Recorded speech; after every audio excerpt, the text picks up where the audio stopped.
Doraemon cartoon নিয়ে কিছু স্পষ্ট কথা বলবো, যাদের পোষাবে না ভিডিওটা এখনই স্কিপ করে দাও, কারণ পুরোটা যদি না শুনতে পারো ভিডিওটা এখনই স্কিপ করে দাও। প্রথমত, দীর্ঘ 37 বছর চলাকালীন, দীর্ঘ 37 বছর চলার পর টেলিভিশন থেকে ডোরিমন কার্টুনটা এখন বিদায় নিয়েছে। অনেকেই জানো আর অনেকেই জানো না, এই ভিডিওর মাধ্যমে জেনে গেলে। বাট ব্যাপারটা কি জানো, এই ডোরিমন যে কার্টুনটা আছে এটা জাস্ট আমাদের কাছে একটা কার্টুন না, এটা আমাদের কাছে একটা ইমোশন।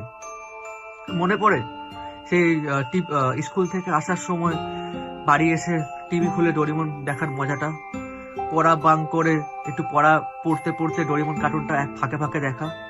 আরে এটা জাস্ট কার্টুন না, এটা আমাদের শৈশব, এটা আমাদের ছোটবেলা, এটা আমাদের সব কিছু ছিল একসময়। কারণ আমরা প্রত্যেকটা মানুষ নিজেকে নবিতা মনে করতাম। আমরা ভাবতাম যে আমাদের যে এত প্রবলেম কি করে সলিউশন হবে, কি করে সলিউশন হবে। কিন্তু আমরা যখন কার্টুনটা খুলতাম, আমরা যখন ডোরিমনকে দেখতাম যে ডোরিমন সলিউশন করে দিচ্ছে, আমরা ইমাজিন একটা ডোরিমন ইমাজিন করতাম যে আমাদেরও লাইফে এরকম একটা ডোরিমন আসবে, আমাদেরও এরকম হেল্প করবে, আমাদেরও একটা লাইফ ইমপ্রুভ হবে। তো এটা জাস্ট একটা কার্টুন অনেকের কাছে যে কি বাচ্চাকানি ভিডিওটা, কি বাচ্চাকানি ভিডিও, বাট এটা বাচ্চাকানি না। এই কার্টুনটা আমাদের ছোটবেলায় এত এত ভালো স্মৃতি দিয়েছে, এত এত ইমাজিনেশনের একটা ভালো একটা গল্প দিয়েছে, যেটা যত আমি ভিডিওর মধ্যে বলবো ততটাই কম পড়ে যাবে।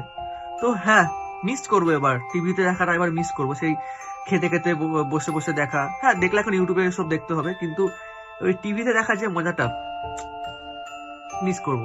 তো কারা কারা ডোরিমন কার্টুন কাদের কাদের ফেভারিট ছিল তারা অবশ্যই কমেন্টে জানিও। আর আমি হ্যাঁ, এই ভিডিওটা সবাই স্টোরি দিও আর সবাই শেয়ার করে দিও, সবাইকে দেখিয়ে দিও যে এই ডোরিমন যে কার্টুনটা আছে তার কত ফ্যান ফলোইং আছে, যার মধ্যে আমরাও পড়ি, আমরাও ডোরিমন কার্টুনের ফ্যান বলো বা ভক্ত বলো, অনেক কিছুই।